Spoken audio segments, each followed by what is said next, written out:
Bem com vocês? Um grande abraço para todo mundo ligado aqui no LAC Concursos, o maior site de videoaulas do Brasil, quiçá das Américas. E para o desespero da concorrência, Edenilson Moraes está na área e se derrubar é pênalti. E eu já estou chegando para dar continuidade ao nosso projeto campeão, que é o curso de História de Mato Grosso, voltado para concursos públicos. Nós já trabalhamos com as temáticas de história do período colonial e do período imperial mato-grossense. E agora, galera, chegou a hora de falarmos sobre o período republicano.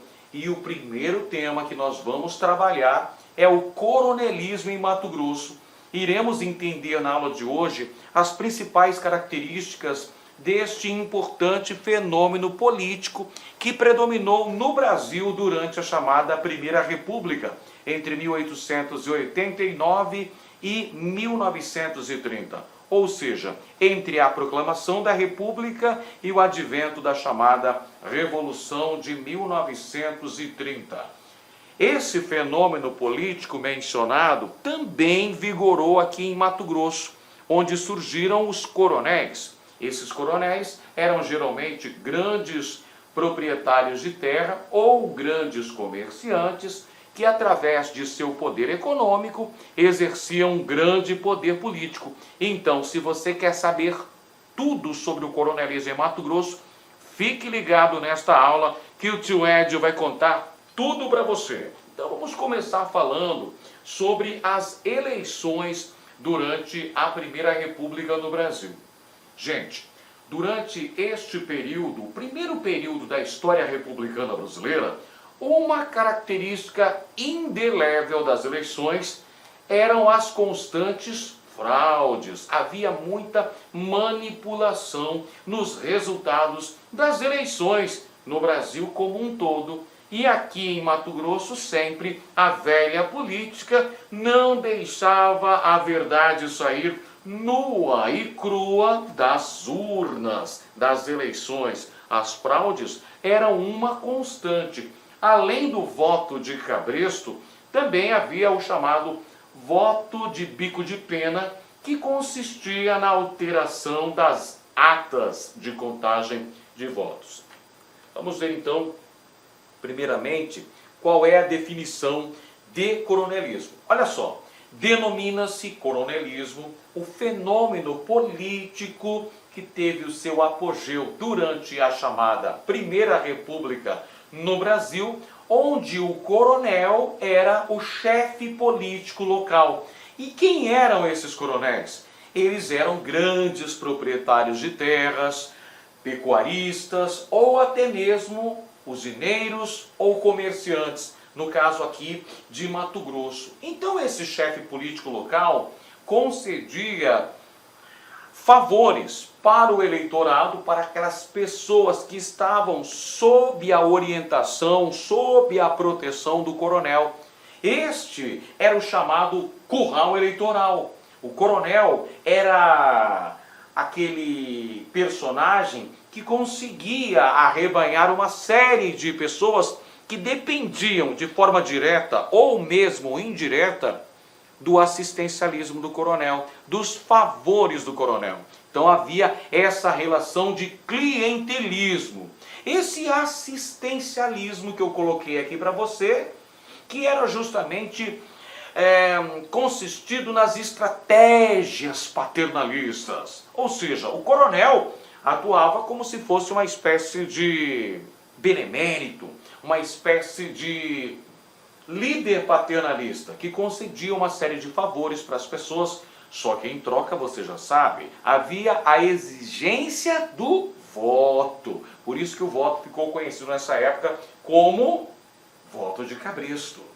A gente vai falar mais sobre esse tema daqui a pouquinho. E o coronel também fazia um controle social sobre as pessoas que dependiam de seus favores, dependiam de sua benevolência.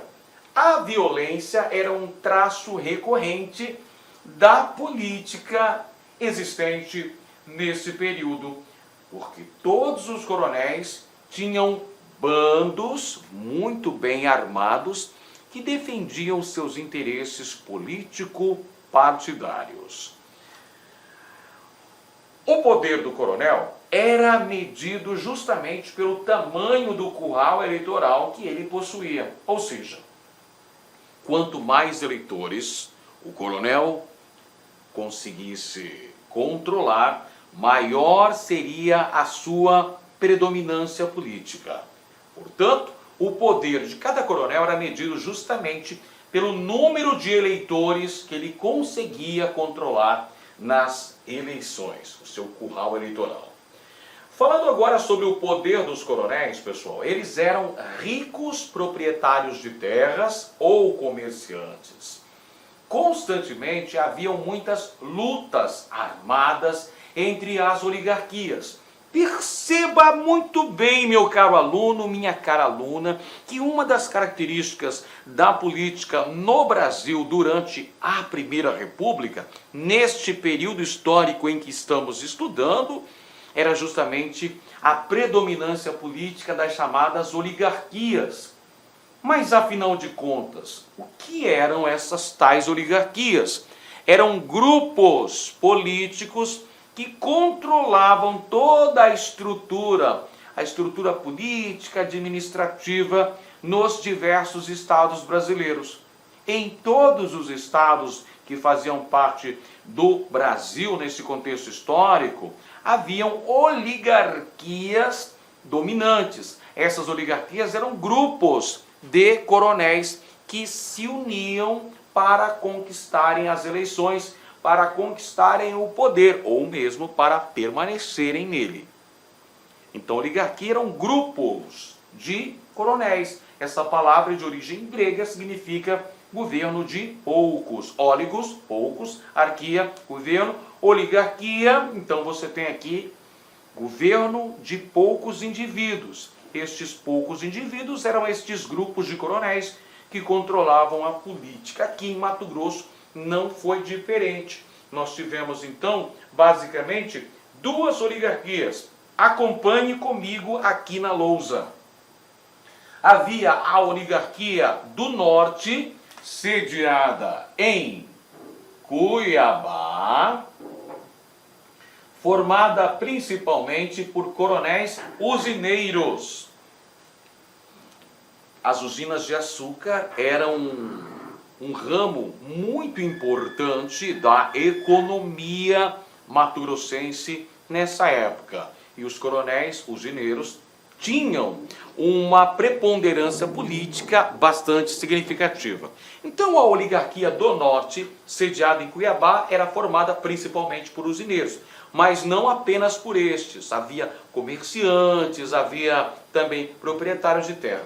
Lá no sul de Mato Grosso da época, capitaneado primeiramente na cidade de Corumbá e posteriormente na cidade de Campo Grande, havia uma outra oligarquia formada por comerciantes, pecuaristas e os proprietários da Companhia Mate Laranjeira. Então perceba aqui que essas oligarquias são aquelas que dominaram o cenário político mato-grossense durante o finalzinho do século XIX e as primeiras décadas do século XX. Não se esqueça, duas oligarquias. Oligarquia do Norte, sediada em Cuiabá, formada pelos usineiros, e oligarquia do Sul, sediada inicialmente em Corumbá e depois em Campo Grande,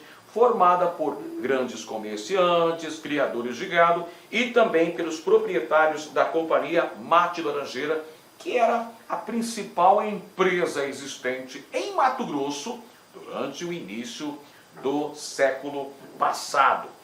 E outra característica também marcante deste contexto eram as ações armadas, a violência política através dos conflitos que eram uma constante. Portanto, perceba que as disputas políticas que se arrastavam entre uma eleição e outra eram marcados também por conflitos militares, por derramamento de sangue, por conflitos sangrentos envolvendo essas oligarquias. Lembra que os coronéis, todos eles possuíam bandos armados, que eram jagunços, defensores de seus interesses, os interesses dos coronéis. Portanto, a violência também é uma característica desse período. Esse período que também assistiu a práticas de banditismo que aconteceram principalmente na porção sul do então estado de Mato Grosso, que nós tivemos a ocorrência de muito roubo de cabeças de gado, muito roubo a fazendas de criação de gado na porção sul do território mato-grossense, exatamente na região do Pantanal. Por essa razão, meus caros e minhas caras, que Mato Grosso acabou ficando conhecido de certa maneira como um espaço de violência, como se fosse supostamente uma terra onde a lei não imperava definitivamente, ou pelo menos um território onde vigorava a lei do artigo 44, ou seja, do calibre 44, em razão da grande violência, que era uma característica muito importante desse contexto, as ações de violência política que acabavam contribuindo para a ocorrência de muitos conflitos, boa parte deles bastante sanguinários. Agora a gente fala um pouquinho das características da Primeira República. É sempre muito bom você se situar historicamente. Você tem que conhecer o contexto histórico.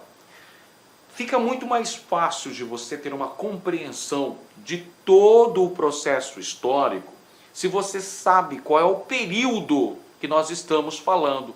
Então, por exemplo, quando nós estamos estudando o coronelismo em Mato Grosso, você tem que ter na sua mente o quê? Bom, nós estamos estudando o coronelismo em Mato Grosso. Portanto, o período histórico em que nós estamos abordando é a Primeira República. Mas, afinal de contas, o que é a Primeira República? É a primeira fase republicana do Brasil, que começa em 1889 e se estende até 1930. Esta é a Primeira República no Brasil, que também ficou conhecida como República Velha, mas o termo correto mesmo é Primeira República no Brasil. Essa fase ficou conhecida como o apogeu do coronelismo e do voto de cabresto. Tínhamos como característica marcante desse contexto histórico o personalismo político dos coronéis.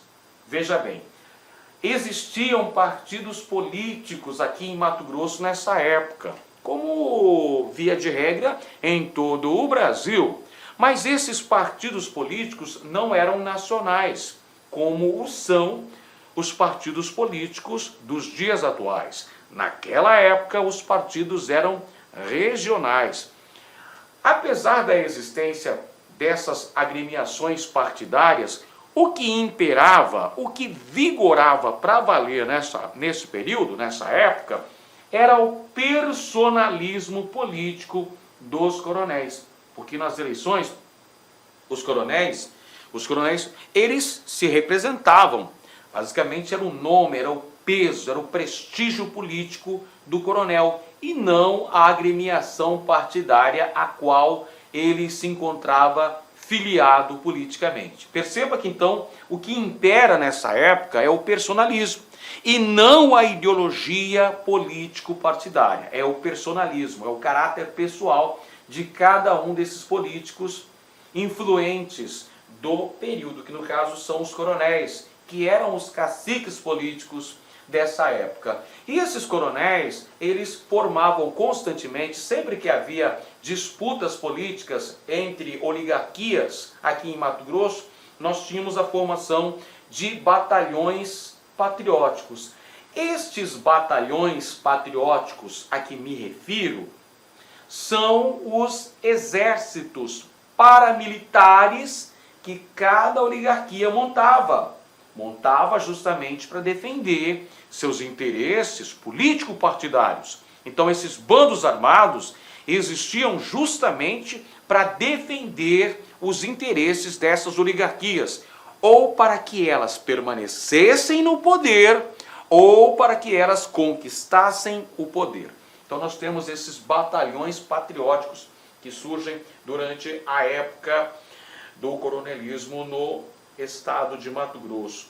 E nessas lutas coronelísticas, uma outra característica também era o uso da máquina estatal. Evidentemente que quem estava no poder, para permanecer nele, usava de todos os artifícios possíveis e imagináveis. Para permanecer no poder, esses grupos usavam verbas públicas para manter, por exemplo, esses tais batalhões patrióticos. A força das armas para a garantia da manutenção do poder político. Então, nessas lutas coronelistas, dos movimentos que aconteceram, nós tivemos o uso da máquina estatal por aqueles que estavam governando o estado de Mato Grosso à época, para que eles permanecessem controlando o poder político. Essa época é marcada pelo domínio político exercido pelos coronéis e pela ação de bandos armados, porque todos os coronéis possuíam grupos de jagunços, arrebanhados nas camadas marginalizadas da sociedade, nas camadas populares, e que faziam a segurança do coronel e a preservação de seus interesses político-partidários. Então, uma característica muito importante que você tem que ficar atento é que o coronelismo tinha duas facetas. Você está lembrado quais são? De um lado havia a troca de favores. Então o coronel concedia favores, em troca recebia o voto. Então há um caráter pacífico de um lado. De um lado. Mas você tem o reverso da moeda. Você tem o outro lado da moeda. Que qual é? Qual é esse outro lado da moeda? É o lado da violência. É o lado da truculência. É o lado das ações extremamente sanguinárias exercidas pelos bandos armados desses coronéis. E a ação de bandidos também, como foi o caso no sul de Mato Grosso, onde surgiram grupos armados que se dedicavam ao roubo nas áreas de fronteira com o Paraguai, roubo de gado. E ainda uma outra característica que não pode ser esquecida é que as primeiras manifestações separatistas lá no sul de Mato Grosso, atual Mato Grosso do Sul, surgiram justamente durante a Primeira República. As primeiras tentativas de emancipação política por parte das oligarquias sulistas, sediadas primeiramente em Corumbá e depois também na cidade de Campo Grande, já desejavam a separação do Estado. Os primeiros movimentos, o sonho de emancipação do sul de Mato Grosso surge durante a Primeira República e só se consolida durante a ditadura militar lá na década de 1970.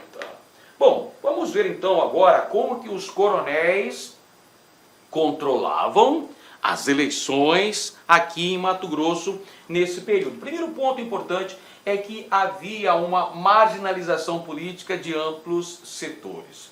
A Constituição que vigorava nessa época era a Constituição de 1891, a primeira Constituição republicana do nosso país e a segunda da história brasileira, já que nós tivemos uma Constituição durante o período monárquico. Pois bem, a Constituição de 1891, ela excluía uma boa parte da população brasileira do direito da participação política, porque só votavam os cidadãos maiores de 21 anos que fossem alfabetizados. Então, um critério preponderante, fundamental para a participação nas eleições era a questão da alfabetização. Precisava ser homem maior de idade e alfabetizado. Portanto, não votavam os menores, não votavam as mulheres e não votavam os analfabetos, excluindo-se aí a maioria esmagadora da população brasileira. Só aí você já percebe uma marginalização, ou seja, uma exclusão de uma grande parcela da sociedade brasileira. Além disso, havia esse limite ao exercício da cidadania. Primeiro ponto é que a maioria da população não tinha direito ao voto. Segundo ponto é que as eleições não eram caracterizadas como eleições verdadeiras, legítimas, porque as fraudes eram uma constante. Havia muita fraude, havia muita manipulação, tinha o voto de cabresto, tinha o voto de bico de pena, tinha muita corrupção. Então as eleições eram fraudulentas nessa época. O Brasil e Mato Grosso não era diferente nesse contexto, nesse quesito específico que eu estou tratando aqui. O Brasil apresentava uma estrutura social agrária.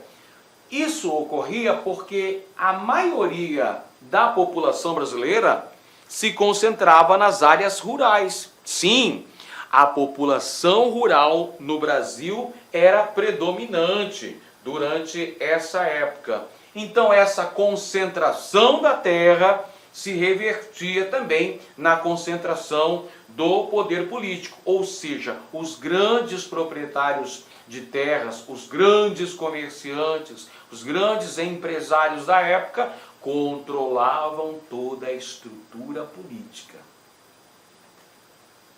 E o voto que existia nessa época era o voto de cabresto, como você pode ver aqui nesta charge do Storni, mostrando o político trazendo o eleitor para votar, sendo recepcionado pela soberania. As próximas eleições de cabresto, o político manipulava a vontade íntima do eleitor, fazendo com que ele votasse justamente nos candidatos que o coronel obrigasse. Então, o eleitor era obrigado a votar nos candidatos definidos pelo coronel, ou então ele ia ficar órfão dos favores, das benesses do coronel, ou poderia sofrer violência através dos jagunços que defendiam os interesses dos coronéis. Então a situação não era fácil nessa época. Não dava para escapar dessa estrutura. Por isso que até a participação política não era muito relevante nessa época, porque a política, as eleições não eram sérias no Brasil nesse contexto. Era muita fraude que acontecia. Os coronéis usavam do clientelismo. O que é esse clientelismo? O clientelismo nada mais é do que uma troca de favores. Troca de favores, como assim, professor? Gente, o coronel ele conseguia emprego para as pessoas, o coronel conseguia matricular as crianças nos grupos escolares, conseguia vagas em hospitais na cidade. O coronel era, por exemplo, o coronel era quem escolhia a professora da escola, era quem definia o delegado, o coronel definia as eleições para o prefeito. Então o coronel, esse chefe político, tinha muita influência, ele controlava. Você viu comigo agora há pouco que quanto mais eleitores o coronel conseguisse controlar, mais importante, mais imponente ele era considerado. Quanto maior o seu curral eleitoral, mais importância possuía esse coronel. Então havia uma relação clientelista. Até para o indivíduo conseguir um emprego, por exemplo, para conseguir um emprego público. Digamos que o cara queria trabalhar numa autarquia ou em qualquer órgão da burocracia administrativa. Como é que ele conseguia isso? Através de uma indicação do coronel. Ele chegava lá no serviço com uma carta de recomendação do coronel. não haviam concursos públicos naquela época. Então, para exercer um cargo público, por exemplo, ou até mesmo o cargo do delegado da cidade, era indicação do coronel. Então, havia essa relação clientelista, que é uma troca de favores. E as fraudes, como já mencionamos, eram generalizadas. Olha essa imagem aí, ela ilustra muito bem o que é esse voto de cabresto. Então você tem o eleitor pronto para depositar o seu voto na urna e o coronel, olha lá, o coronel exigindo que o eleitor vote no candidato que ele quer. No caso aqui é ele próprio, né? Ou vota pelo amor ou vota pela dor, ou seja, ou vota pela amizade, pela troca de favores, o clientelismo, ou vota aqui, ó, pela violência. Violência de quem? Olha quem está aqui atrás do coronel. Tá vendo? É o jagunço, é a segurança privada do coronel. Se o eleitor não obedecesse às ordens do coronel, aí ele ia ter que conversar com este brutamontes aqui, que era o jagunço que defendia os interesses do coronel. Bem, em relação ao Mato Grosso, ocorreram vários movimentos coronelistas. O que foram esses movimentos coronelistas? Bem, são as disputas políticas, são os conflitos que vão colocar em lados opostos setores das oligarquias mato-grossenses. Vocês se lembram? Haviam oligarquias, que eram aqueles grupos políticos que se formavam às vésperas das eleições para a disputa e a conquista do poder. Pronto, beleza. Só que essa disputa não era meramente uma disputa eleitoral, ou seja, ela não era só uma disputa pacífica, cordial, dentro da lei, dentro do que estabelecia a Constituição vigente. Não. Essa disputa também era violenta. Essa disputa também envolvia grupos armados, envolvia jagunços, envolvia derramamento de sangue. Resultava em muitas mortes. E aí em Mato Grosso ocorreram nessa época muitos movimentos coronelistas. A Revolução de 1892, o massacre da Baía do Garcês, ocorrida no ano de 1901, a revolta de 1906, que culminou com a morte do então governador de Mato Grosso, Antônio Paes de Barros, a Caetanada, que aconteceu ali no começo do século XX, ali mais ou menos no contexto da Primeira Guerra Mundial, a Caetanada aqui em Mato Grosso, uma disputa política envolvendo setores que controlavam a política estadual, e o conflito Morbeck contra Carvalhinho, na região banhada pelos rios Araguaia e Garças, na região então do Vale do Araguaia e Garças, durante a década de 1920. Portanto, ações armadas, movimentos coronelistas não faltaram aqui em Mato Grosso. E nós vamos tratar rapidamente sobre as características de cada um desses movimentos. Começando pela Revolução de 1892. Veja bem, esse termo revolução, ele não é coerente, né? Ele não é adequado para qualificar este movimento, que foi basicamente uma disputa pelo controle do poder político aqui em Mato Grosso. Esse termo revolução foi dado pelo Instituto Histórico e Geográfico de Mato Grosso, criado no ano de 1919. Então, quando eles vão fazer os relatos de episódios marcantes da história de Mato Grosso, colocam um nome para este movimento, que foi basicamente uma disputa pelo poder envolvendo setores das elites, das oligarquias mato-grossenses da época, mas os membros do IHGMT vão chamar este movimento do quê? De Revolução de 1892. Então nós tínhamos lá a oligarquia do Sul, sediada em Corumbá, promoveu a deposição dos membros do Executivo Estadual aqui em Mato Grosso, governador e vice de Mato Grosso aqui nesse contexto. Perceba o ano, 1892.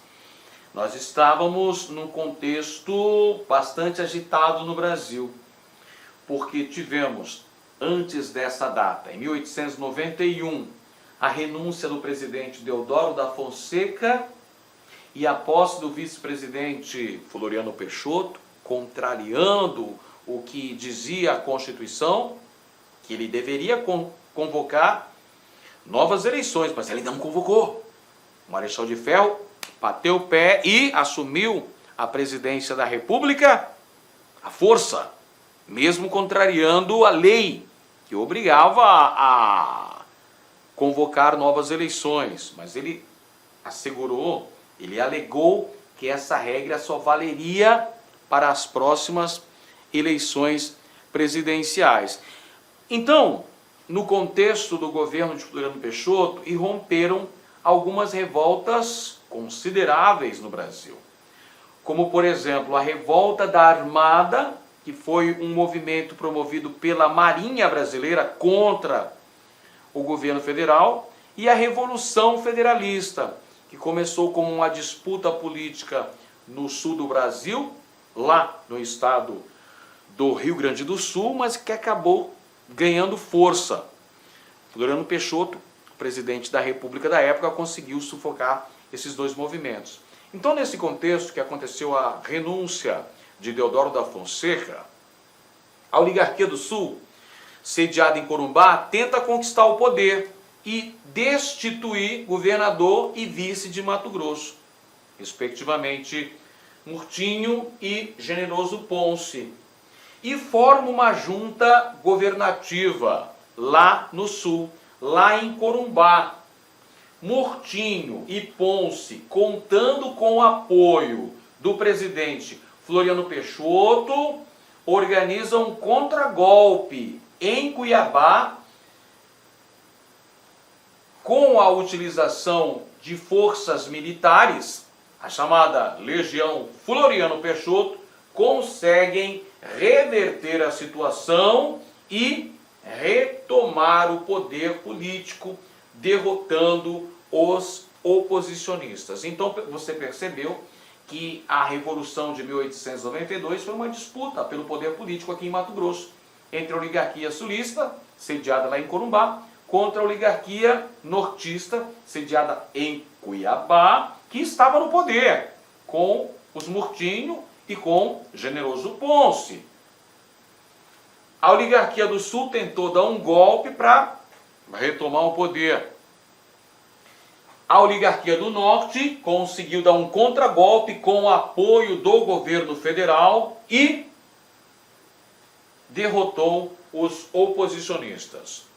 Um outro movimento coronelista que aconteceu em Mato Grosso durante a Primeira República foi o chamado Massacre da Baía do Garcês, ocorrido em 1901, dentro do contexto histórico da política dos governadores, onde as oligarquias assumiam alianças e compromissos políticos, e era um momento que ocorriam diversas lutas políticas que antecediam as eleições, e mesmo após as eleições, muitas vezes, esses conflitos armados continuavam ocorrendo, persistiam esses confrontos armados. Era uma característica muito marcante nessa época.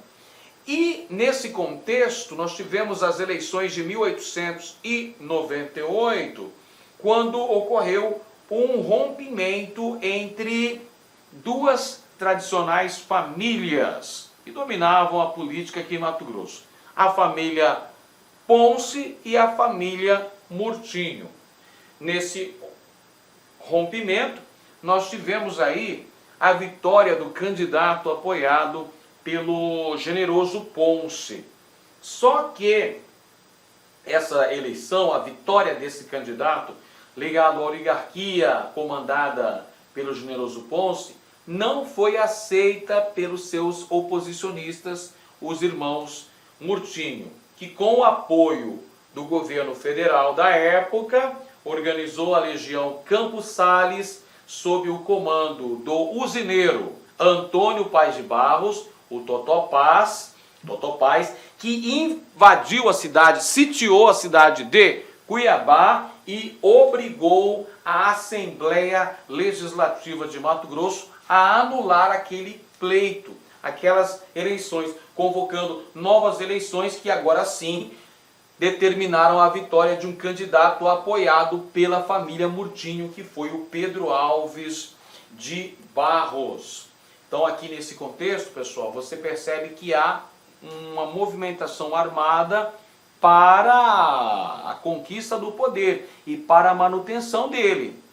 Perceba muito bem que as disputas políticas envolviam ações violentas, ações bem violentas. Depois das eleições, foi criada a divisão patriótica. Tudo bem? E é essa divisão patriótica que vai prender e assassinar sumariamente 17 oposicionistas ao governador Antônio Pedro Alves de Barros. Esses 17 indivíduos foram assassinados junto à Baía do Garcês, lá no município de Santo Antônio do Rio Abaixo, atual Santo Antônio do Leverger. Então, 17 pessoas foram assassinadas e tiveram seus corpos abertos em cruz e depositados no leito dessa baía, para que esse crime ficasse impune. No ano seguinte, as águas dessa baía secaram e as...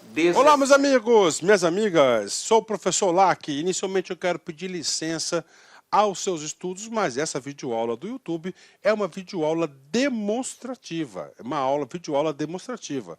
Para quê? Para que você conheça os nossos professores, para que você conheça os nossos cursos aqui da Lá Concurso. A Lá Concurso é uma empresa matogrossense, uma escola cuiabana, prepara você para concursos públicos aqui do estado do Mato Grosso e também do Brasil todo. Mas nós somos especialistas em concursos aqui do nosso querido estado do Mato Grosso. Até porque que nós somos uma empresa cuiabana. E claro que nós aqui da Lá Concurso nós preparamos aí um rol de cursos online específicos para o concurso da Prefeitura de Itiquira. Específico, você vai encontrar somente aqui na Lá Concurso. E papo reto, garanto para você, se você estudar, né, com bastante dedicação, com determinação, cumprir todas as nossas orientações pedagógicas, garanto para você que você ficará muito competitivo para o concurso de Itiquira. Então vem comigo, edital publicado, nossos cursos a partir de 10 parcelas de R$ 25,00, acesso imediato, porque as nossas videoaulas, grande parte delas já estão gravadas, já estão disponíveis na área do aluno. A banca é a Universidade Federal de Goiás. As inscrições vão do dia 6/9 até o dia 5/10 e a data da prova no dia 23/10 de 2022. Professor, rapidamente, quais são os nossos cursos? Preste atenção, tá? Preste atenção, aqui ainda faltou técnico em enfermagem, tá? Temos aqui nível superior, conhecimentos comuns 10 de 25, analista administrativo 10 de 35, analista jurídico 10 de 35, auditor de controle interno 10 de 35, contador 10 de 35, enfermeiro 10 de 35, faltou aqui, tá, o técnico de enfermagem também que é 10 de 35, professor conhecimentos comuns, área pedagógica, nível médio e técnico de informática 10 de R$30 aqui. Então esses são os nossos cursos online. Cara, gostou? Quer continuar assistindo essa videoaula? Vem fazer o nosso curso completo aqui da Lá Concurso por apenas esse investimento. Cara, não tem como ficar de fora. Vem estudar conosco aqui na Lá Concurso.